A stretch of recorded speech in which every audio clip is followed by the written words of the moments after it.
Naroon sa may kasulti ni Wani. Ha? Asa man Ginoo dili napita mga kabumbo. Ano gitugot man niya. Madupas padultiyon nga, God is merciful, God is powerful. Ang Dios kuno malilion.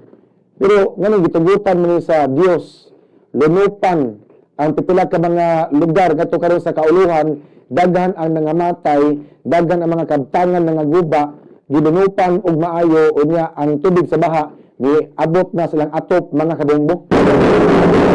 Daghan tayo ang mga nangamatay, matod pa kapin sa 20 kabuok kinabuhi ang nangamatay mga kabumbo. Gibutyag sa Philippine National Police nga moabot na sa kapin sa 20 ang natala nga patay sa Metro Manila, Calabao Zone o Central Luzon tungod sa pag-igo sa Super Typhoon Karina nga gisabayan og habagat mga kabumbo. Gilauman nga posibleng mosaka pa ang gidaghanon sa mga nangamatay mga kabumbo. Sa Calabao Zone matod pa di ay 11 kabuok patay. Unya naglangkod kini sa Batangas 5 og tag 3 kabuok patay diri sa Cavite og sa Rizal. Kadaghanan sa mga nangamatay matod pa kay nangalumos kuno sa baha. Nangamatay gikan sa landslide, na uban na kuryentihan. Na uban pod nadatugan og mga dagko nga punuan sa kahoy. Diya laing usa ang na-record nga missing sa Cavite, samtang unong usab ang angol sa Rizal mga kabumbo. Sa Central Luzon, tulo usab ang patay nga naglangkob sa duha sa Angeles City, Pampanga ug usa sa Bustos, Bulacan. Namatay ang maong ihap tungod sa landslide o drowning incidents.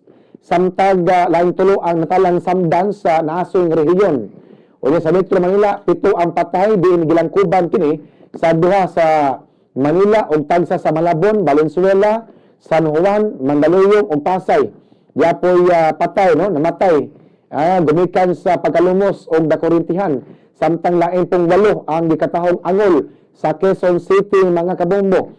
Base sa report sa National Disaster Risk Reduction and Management Council kung NDRRMC, nasa 1,115,272 ka mga individual o 245,298 ka mga pamilya ang apektado sa tibok nasod tungod sa habagat Super Typhoon Karina o bagyong Butsoy mga kabombo. So niya mahitabo basta ko masuko na ang atoang kinaiyahan. Ko masuko na ang atoang kinaiyahan, gumikan sa tuang mga binuhatan, resulta gyud mga kabombo. Taglabay sa tuang mga basura ato mga invernal na bulitnas mga basura, ato mga sapa na bulitnas mga basura, ato mga kabukiran mga upaw na, ang mga kabukiran gi-commercialize na, gitukurag mga commercial building, mga condominium units, ang nakapahimulo sa bukid ang mga dato nga quarry operator, nag-quarry operation nga to karon sa bukid, no? Unya ang mga bukid gipatag kay gitukurag mga building, gitukurag mga condo units. Unya o panahon umaguwan kasi mahasol ang mga pobre mga kabombo. Naningil na ang kinaiyahan, nasuko ang kinaiyahan, gipahamtangan ta og makaliwisan kayo nga bagyo tanawa. Way kaagian ang tubig, na stagnant ang tubig mga kabombo. Ang ato mga kalsada puros na saminto. Di na katuhop ang tubig, baha, kay puros naman saminto.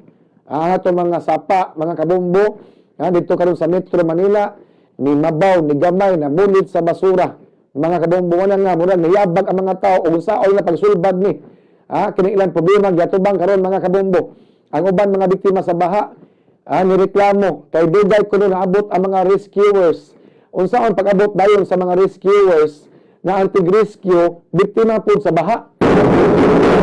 Unsaon pag-rescue dayon sa mga rescuers nga hasta po ang mga tig-rescue, biktima po sa baha, ginunupan po sila, natural unahon gyud nila pagluwas ang ilang pamilya before sila mutabang sa laing tao mga kabombo. Labada sa ulo ani, unsaon ni pagsulbad ron, nagtigom kag kwarta para tukod og balay. Karon nakabalay na ka, unya ang resulta gilunupan mga kabombo. Imo mga appliances nangaguba na, iyong higdaanan, inyong kutson nakalapok na, kaya ang tubig baha ni Surdas balay mga kabombo.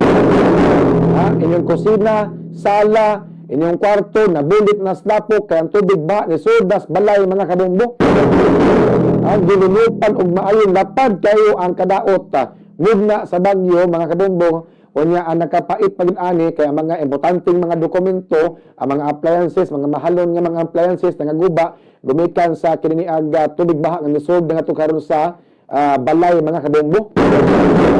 Tapos kung mga live wire ba unya o maputol ang kuryente unya basa